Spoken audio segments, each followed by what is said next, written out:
Seja bem-vindo, aluno referência, a mais um encontro com a língua portuguesa. Vamos lá? Nosso encontro de hoje vai falar um pouco sobre a pontuação, questões recorrentes nos nossos concursos e muito comum de aparecerem de maneira diretiva nos comandos das questões. A gente vai começar falando um pouquinho de maneira mais óbvia e a gente vai dar continuidade a uma gradação. Geralmente o que mais te incomoda, o que mais prejudica o aluno dentro da prova de português, quando falamos sobre a pontuação, é o uso da temida vírgula. Mas a gente vai chegar a ela, claro, né, que pode ser a sua dúvida principal, mas antes dela nós temos que abordar os outros sinais de pontuação. Por que isso é preponderante? Porque as questões que geralmente aparecem nos nossos concursos, eles têm ou tendem, essas questões, a pedir para que o aluno, por exemplo, dê ou mantenha a coerência e a coesão da oração, fazendo a devida pontuação. Então, óbvio que a vírgula vai aparecer lá no meio das frases, das orações e dos períodos, mas para que você consiga, obviamente, né, acertar esse uso da vírgula, você precisa conhecer as demais marcações, os outros itens. Vamos a eles? Vamos lá. Primeiro conceito básico, né, do que seria a pontuação e qual é a importância dela. Coloquei aí para vocês que a pontuação é um conjunto de sinais gráficos que vão ajudar no entendimento da leitura. Tem vídeos aí interessantes rolando, né, no YouTube, você provavelmente já viu um deles. Tem um especial que fala sobre os 100 anos da vírgula. Já visualizou? É um videozinho batido que fala sobre a importância do uso adequado desse sinal de pontuação, porque ele pode gerar, ou a má marcação dele pode gerar uma ambiguidade, uma redundância, um ruído, uma falha na interpretação. Então, é dentro dessas questões textuais que a gente vai buscar aí o melhor uso desses sinais de marcação aí, ou gráficos da pontuação. Continuando aqui, coloquei o seguinte para vocês. Quando falamos, podemos usar os gestos, a entonação de voz, a pausa, uma expressão facial. Quando escrevemos contudo, né, porém, precisamos de outros recursos. Então, talvez, e o grande problema do aluno quando ele estuda pontuação ou quando vai, né, pretende escrever, é porque ele acredita que como um falante da língua, né, tendo essa língua nata aí, aquela questão que a gente já estudou em outras aulas de gramática internalizada, ele vai conseguir pontuar respirando, certo? Erradíssimo, óbvio, né? Não existe essa relação de que eu consigo pontuar, marcar o ponto final, ou a vírgula, ou ponto e vírgula, porque eu respiro uma pausa maior, uma pausa menor. Isso é um ato da fala, da entonação, que óbvio é ou deve acontecer a partir dessa marcação gráfica. Então, esqueça, a partir de agora, essa relação com pausa intensa, pausa pequena, que a gente carrega, né, desde o ensino fundamental, imaginando que eu sei pontuar. Eu pontuo, eu coloco vírgula, porque tem uma pausa. Mas o que é essa pausa na escrita? Ou qual o recurso gramatical que essa pausa representa? É isso que eu vou tentar passar um pouco hoje para vocês. E para estudar, portanto, esse conteúdo, você precisa entender elementos gramaticais. Vamos a eles? Coloquei então uma conclusão aqui, né? Assim, os sinais de pontuação existem para representar nessa linguagem escrita uma entonação próxima à oralidade. Então, eu só vou fazer a pausa na leitura quando eu sei marcar de maneira adequada, dentro da norma culta padrão, esses sinais de pontuação na escrita, ok? Primeiro, a gente começa, portanto, como eu falei na gradação, o ponto final, que é uma obviedade, ou que a gente usa com muita frequência. Coloquei o conceito aqui só para que você se lembre dessa referência que pode aparecer na sua prova, né? Eu uso o ponto final em uma frase declarativa. Geralmente a gente não assimila isso, né? Uma coisa tão fácil, ponto final. mas aparece lá na prova frase declarativa e o aluno fica enrolado. Então, não se assuste, o ponto final vai acompanhar ou vai aparecer dentro dessa frase que se classifica como uma frase declarativa. Ali havia uma grande casa. O homem não vendia a casa. Elementos declarativos informantes, beleza? O ponto de interrogação, obviamente, ele vai aparecer no que a gente chama, caracteriza como frase interrogativa e vai representar a pergunta, o questionamento ou uma indagação, que é a mesma coisa, são sinônimos que podem vir apontados aí na sua prova, ok? Coloquei 2 exemplos básicos aqui para vocês. Quem está tentando comprar a casa, ele nunca quis vendê-la? Então, uma referência de interrogação e questionamento claro aí. O ponto de exclamação, que vai aparecer claro numa frase que se diz, ou que é chamada como frase exclamativa. Vai haver um momento, quando a gente falar de frase, oração e período, que eu vou recordar esses nomes também com vocês, mas aqui isso é primordial, certo? Para que eu uso, ou em que contexto aparece essa frase exclamativa e, portanto, esse ponto que demarca a exclamação? Elenquei aí para vocês algumas referências, né? Todas as vezes que dentro de um contexto, dentro, né, de uma situação textual em que eu preciso expressar a emoção, uma admiração, uma surpresa, um desejo, uma ordem, essa exclamação aparece para reforçar essa intenção comunicativa. Então, assim como na exclamação eu pergunto, na exclamação a gente vai apontar para essa ideia de surpresa, admiração, ok? Puxa, que sombra! Cuide da natureza, rapaz. Repare que aqui, né, tem uma admiração nesse primeiro exemplo e no segundo caso há uma ordem representada, como nós já vimos, pelo verbo, né, cuide, imperativo aí, certo? Coloquei aqui depois para vocês os 2 pontos que aparecem com maior frequência do que esses pontos anteriores nas provas. O que ele representa ou quando, Priscila, eu vou usar a marcação desses 2 pontos? Repara que há uma certa ou algumas possibilidades aqui. Elenquei também para vocês que eu vou usar os 2 pontos antes de uma citação, antes de uma explicação, antes de uma exemplificação, enumeração e anúncio de discurso. Então, fique esperto, porque na prova, geralmente, pergunta-se ou traz nessa reflexão, essa ideia no comando. Os 2 pontos servem para introduzir, obviamente, isso significa que ele vem antes. Você pode entender também nessa referência de introdução, de vir antes, como aquilo que serve para apresentar. Então, os 2 pontos cumprem um pouco essa função, né? Apresentar uma citação, uma explicação, uma exemplificação e etc. Vamos lá? Coloquei aqui os exemplos para que vocês possam assimilar com as referências. As árvores eram 2 pontos. Ipês, flamboyants e quaresmeiras. Para que serviu ou qual a função desses 2 pontos aqui nesse primeiro exemplo? Observa que ele introduz uma exemplificação. Eu vou elencar ou eu vou enumerar aí, ó, quais eram as árvores, ok? Em seguida, eu coloquei o outro exemplo que diz o seguinte: é sempre assim, o homem acaba destruindo tudo. A prova te perguntaria qual a função desses 2 pontos aí, por exemplo. Repara que aqui há também uma explicação. O que era sempre assim? Então, introduz essa referência explicativa, ok?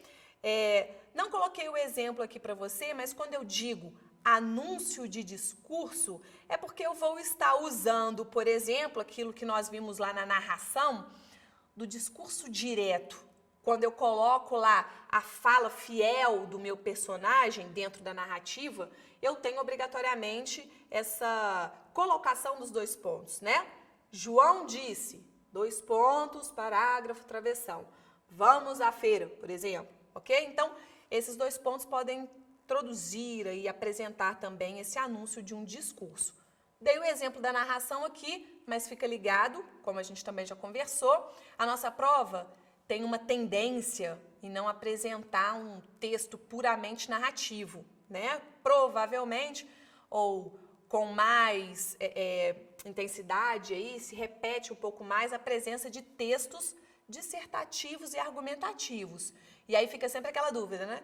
Pode aparecer, Priscila, uma marcação de 2 pontos, introduzindo um discurso direto dentro da dissertação, dentro do texto informativo ou opinativo? Claro que pode, sem problema algum.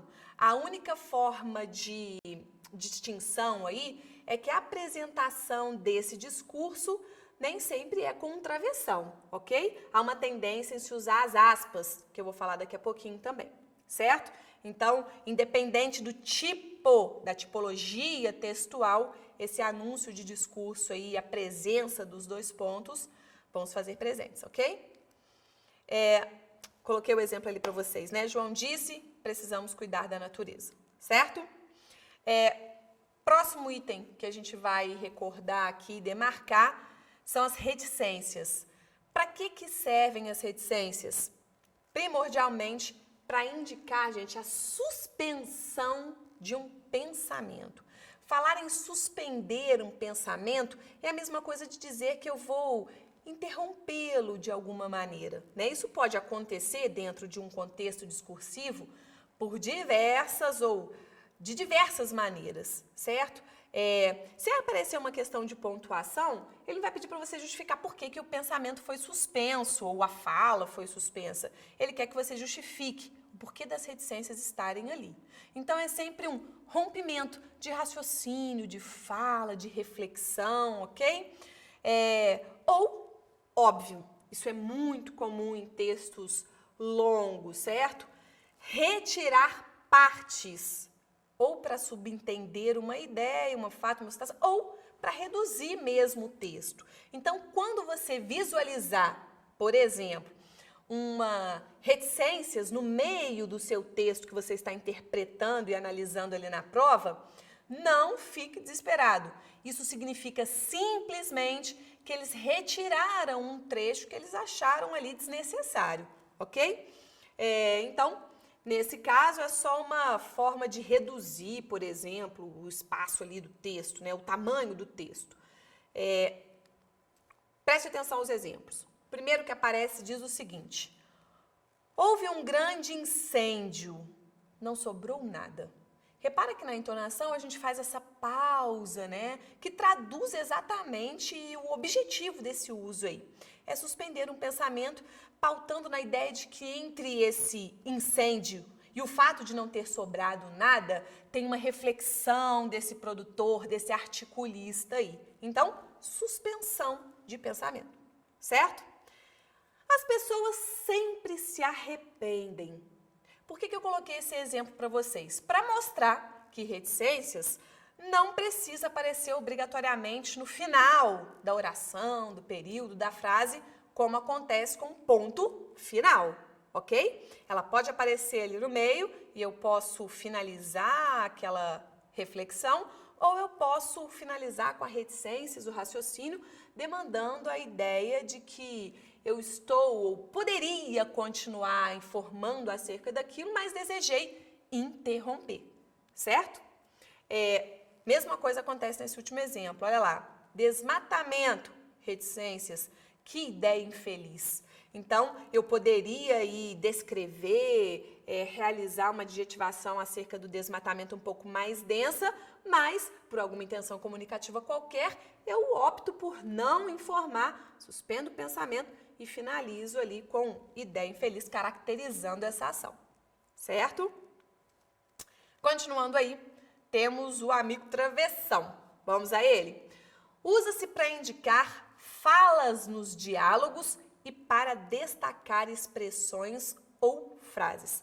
Pergunta recorrente de vocês é: Priscila, eu já vi dentro de uma notícia, dentro de uma matéria, aquele parênteses ali que eu entendo como substitutivo da vírgula. Pode fazer isso? Eu posso fazer isso na minha redação, por exemplo? Pode, mas não é o mais indicado dentro de uma redação dissertativa argumentativa. Isso é muito comum para a notícia, né? Ele aparece ali intercalando informações, que é, portanto, uma função da vírgula e também uma função do travessão. Então, não tem problema algum. Mas lembra que essa referência aí no meio do texto, quando não é um diálogo, é para fazer um destaque, para intercalar, né? Separar, dando ênfase aí àquela ideia, certo? Observe os exemplos aí. Nesse primeiro caso, eu tenho a ilustração desse diálogo de forma muito diretiva, certo? Os construtores propuseram dois pontos, os dois pontos servindo para apresentar o discurso direto e o travessão. Se o senhor aceitar, pagaremos bem. Ok.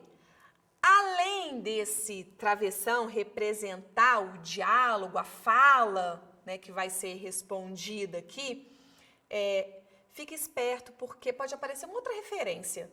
Qual a necessidade, por exemplo, de separar em linha distintiva essa primeira referência, né? Os construtores propuseram, dois pontos, eu pulo a linha e coloco o travessão lá embaixo. Qual a necessidade disso? Se você observar bem, gente, o nome que nós damos aí para essa frase que está sendo introduzida com o travessão é discurso direto, como eu falei aqui com vocês. Por que isso se chama discurso direto? Chama-se discurso direto porque é a fala fiel, literal desse personagem aí, ok? Portanto, para deixar clara essa divisão entre o que é fala de um narrador produtor e fala de um personagem, de um entrevistado, de uma pessoa que está se pronunciando ali, eu troco a linha, ok?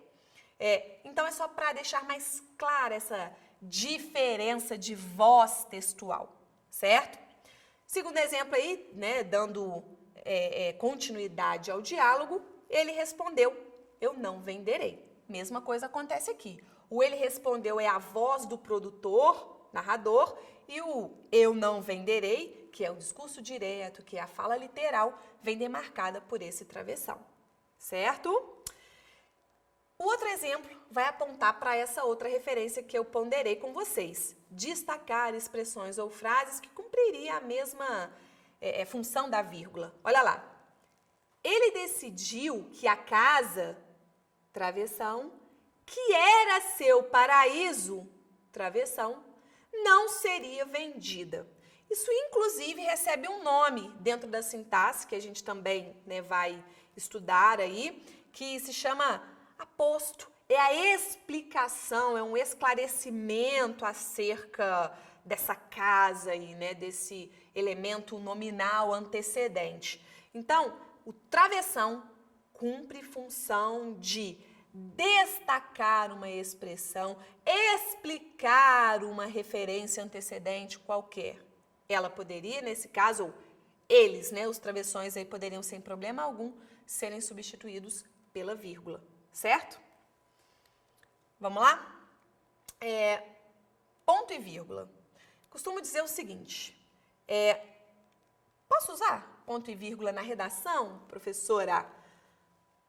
Evite, porque o uso do ponto e vírgula é muito peculiar, ele é muito particular e difícil de ser realizado. Você vai entender aqui agora por quê. Bem, estou dizendo aqui para você evitar, mas como eu evito? Colocando um ponto final, começando aí para, né, dar coesão e coerência ao seu texto por meio de um pronome demonstrativo, por meio de um elemento anafórico qualquer, ou usando uma vírgula. Claro que para isso você tem que saber usá-los, certo? Repara por que eu digo que é difícil aqui.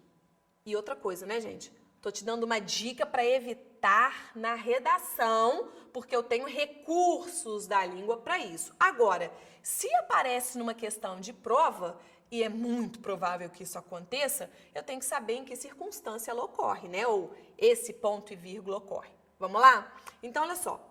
Para que eu uso ponto e vírgula? Usamos para indicar uma pausa maior que a da vírgula, nos seguintes casos.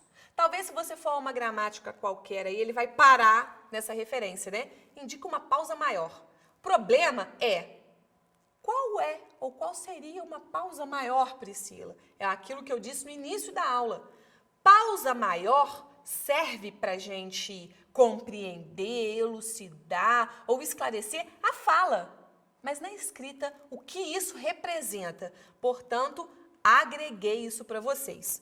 A pausa maior do que a vírgula, gente, vai acontecer em 2 casos específicos, ou 3, né? Vocês vão perceber que é a mesma coisa, mas eu me alonguei aqui um pouquinho para ficar um pouco mais claro. Olha lá. Primeira coisa, ou em que momento eu uso ponto e vírgula?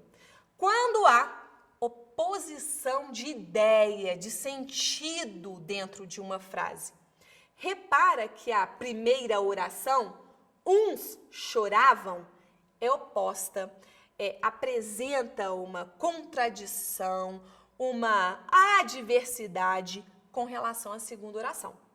Uns choravam, ponto e vírgula, outros riam. Qual é a justificativa semântica para isso? Eu não poderia simplesmente colocar uma vírgula aqui para separar essas orações?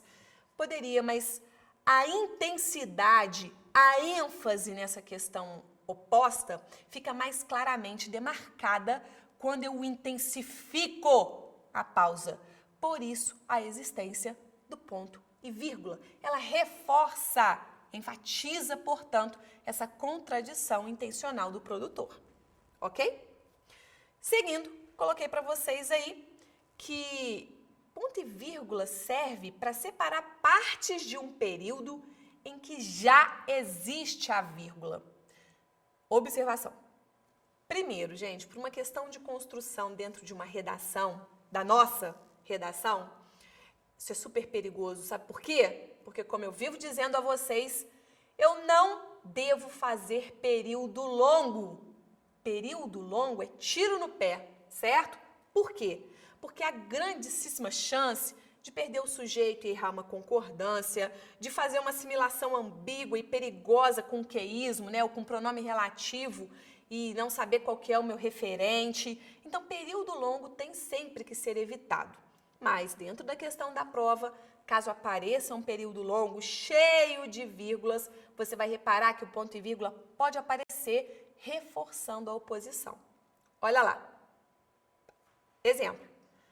Atenciosa, vírgula, ela ouvia as explicações. Desatento, vírgula, ele não prestava atenção.